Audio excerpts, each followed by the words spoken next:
AP मतलब समांतर श्रेणी, एपी मतलब समांतर श्रेणी। तो जिनके सार्वअंतर हर पदों में समान होंगे वही एपी में होंगे, समान होंगे तभी समांतर श्रेणी में रखे जाएंगे। यदि इनके सभी पदों में सार्वअंतर डी का मान बराबर नहीं आएगा वो एपी में नहीं है। तो पहला क्वेश्चन, पहला पद A1, A2, A3 और A4 चार पद दिए गए हैं। A1 अर्थात A1 अर्थात A, प्रथम पद जो है वो 2 है। प्रथम पद क्या है? 2 है। अब A2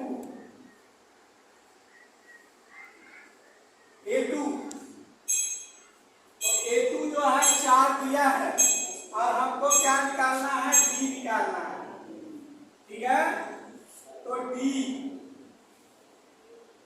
बराबर A2 माइनस A1, या A प्लस D करें या A2 से A1 को निकालेंगे तो हमें सार्वअंतर D ज्ञात हो जाएगा। तो A2 कितना है? 4 है और A1 2 है। तो 4 में से 2 घटाएंगे, प्राप्त हो गया 2। तो सार्वअंतर कितना मिला? 2।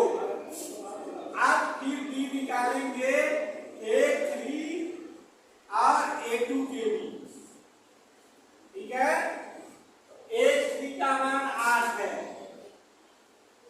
और A2 का मान 4 है। तो 8 में से 4 निकालेंगे तो क्या मिलेगा? 4। फिर D का मान निकालना है A4 और A3 के लिए, A4 माइनस A3। A4 का मान है 16 और A3 का मान है 8, ठीक है। तो 16 में से 8 क्या हो गया? 8। याद रखिए सार्वअंतर D किसी भी पद में समान नहीं है, अतः ये एपी में नहीं है, एपी में। यदि सार्वअंतर समान आता तो ये एपी में होता, लेकिन सार्वअंतर देखिए पहले पद में 2 आया, दूसरे में 4 आया, तीसरी बार 8 आया। तो इसलिए सार्वपद D का मान समान नहीं होने के कारण ये एपी में नहीं है। दूसरा A1, A2, A3 और A4। अब ये 4 पद दिए हुए हैं, इसमें देखना A1 बराबर A अर्थात प्रथम पद 2, ठीक है। अब हमको A2 के पद से हमें D का मान, A2 में A प्लस D है तो हमें D का मान निकालना है। तो D का निकालने के लिए A2 माइनस A1। तो A2 कितना है? 5/2 और A1 कितना है? 2। इसको बटे 1 लिख करके भिन्न के अनुसार इसे घटा लेंगे तो 2 और 1 का एलसीएम 2, तो यहाँ हुआ 5 और 1 निकालेंगे, 1 से 2 में भाग करेंगे 2 बार, 2 दूना 4 बराबर कितना हुआ? 5 में से 4 गया 1/2। अब तीसरे के लिए A3 में आएंगे और D का मान निकालेंगे तो यहाँ A3 माइनस A2, तो A3 3 दिया है और A2 जो है 5/2 है। 3 के पीछे 1 रख के भिन्नात्मक रूप से इसको घटा लेंगे। तो यहाँ 2, 1 दूनी 2, 2 3 6 और 2 1 कम 2, 1 बचे 5। 6 में से 5 गया 1/2, ठीक है। अब A4 वाले पद से करेंगे D का मान A4 वाले पद में d का मान क्या आता है? तो A4 माइनस A3, A4 का मान 7/2 और A3 का मान 3 है। 3 के नीचे 1 रख लेंगे, भिन्नात्मक रूप से इसको घटाएंगे, अंतर देखेंगे। 2 एकम 2 7, 1 दूना 2, 2 तीना 6, 7 में से 6 गया 1/2। यहां देखिए,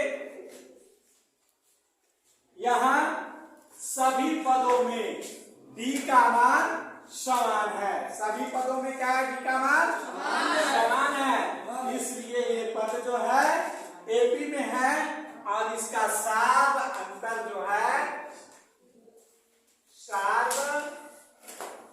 अंतर b बराबर 1/2, ठीक है ना? जो AP में है उसी का सार अंतर बताना है, तो ये AP में है, ये पद जो है AP में है और इसका सार अंतर समान है। अब तीसरे में देखेंगे A1, A2, A3, A4, ठीक है? तो यहां A1 अर्थात A जो प्रथम पद होता है बराबर 1 माइनस 1.2, ठीक है?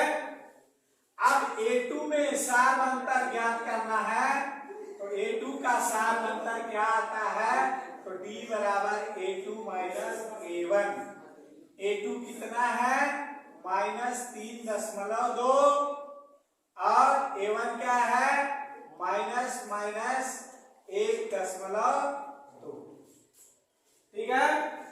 तो हम 3 माइनस 3.2 और माइनस माइनस प्लस 1.2, तो जब इसमें से हम माइनस 3.2 से माइनस 1.2 को घटा देंगे, क्योंकि ये प्लस रूप में है तो इसमें से घटेगा, क्योंकि माइनस वाला मान जो है अधिक है, तो चिन्ह आएगा माइनस, और 2 में से 2 गया 0 और 3 में से 1 गया 2, तो सार अंतर d क्या आया?